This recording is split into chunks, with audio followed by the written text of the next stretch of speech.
নায়ক তারেক রহমানের বিজয় হয়েছে। কারণ একটাই, এই দাবি নির্বাচনে জনগণের অংশগ্রহণ করে নাই। আপনারা দেখেছেন 10% ভোট পড়েছে এবং ওরা দেখিয়েছে 40%। জনগণ দেশ নায়ক তারেক রহমানের ডাকে সাড়া দিয়ে দেশ নায়ক তারেক রহমানের সাথে কথা দিয়েছিল, যেটি সেই কথা অক্ষর অক্ষরে পালন করেছে। সেই দাবি নির্বাচন অর্জন করেছে।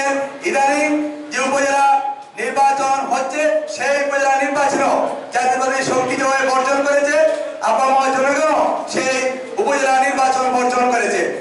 এবং আপনারা জানেন দেশ নায়ক তারেক রহমান আগামী দিনে যে আন্দোলনের ডাক দিবেন, সেই আন্দোলনেও জাতীয়তাবাদী শক্তির ইনশাআল্লাহ বিজয় হবে এবং এই বাংলার জনগণ সুখ শান্তিতে থাকবে।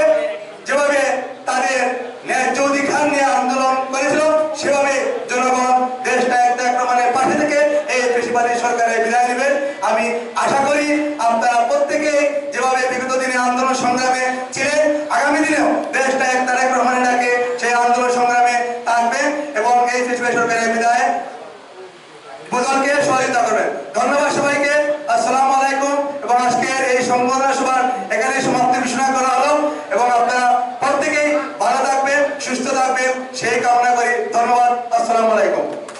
এই ফ্যাসিবাদী সরকার যেভাবে অত্যাচার নিপীড়ন চালিয়ে যাচ্ছে, সেখান থেকে দেশটা ধন্যবাদ সবাইকে। সম্মানিত নেতৃবৃন্দ, আমরা এখন মূল পর্বে চলে যাব।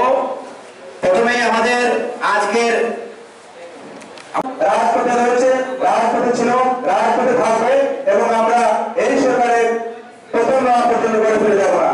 সংগ্রাম উপস্থিতি এই পর্যায়ে আমাদের করতে এই ফ্যাসিবাদ সরকারের পুলিশ বাহিনী দ্বারা বন্দর থেকে নেতাকর্মী ছিলেন, কারাগারে নির্যাতিত নিপীড়িত ছিলেন এবং বিভিন্ন রিমান্ডের মাধ্যমে হয়রানি শিকার হয়েছিলেন।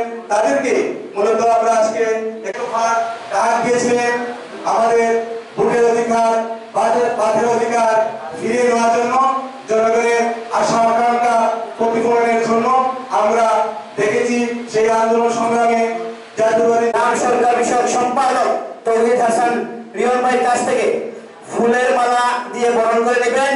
প্রথমে আমাদের কারা নির্যাতিত জনাব কোয়েল আহমদ, জনাব জিএম বাপ্পি, জনাব মঈনুল ইসলাম মঞ্জু, জনাব মকসুদুল করিম নোহেল,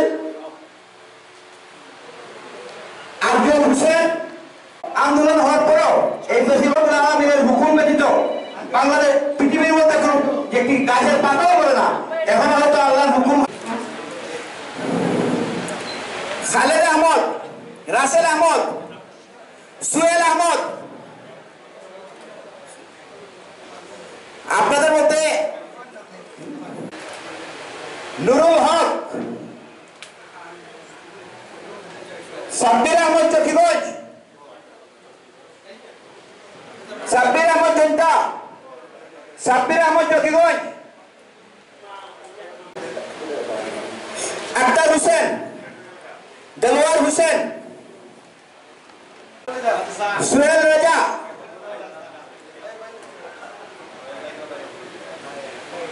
রুবেল আহমদ, খাগাই, তাজুল ইসলাম খাগাই, মোহাম্মদ কামরুল ইসলাম কোমেন্দগাঁও, আখতারুজ্জামান,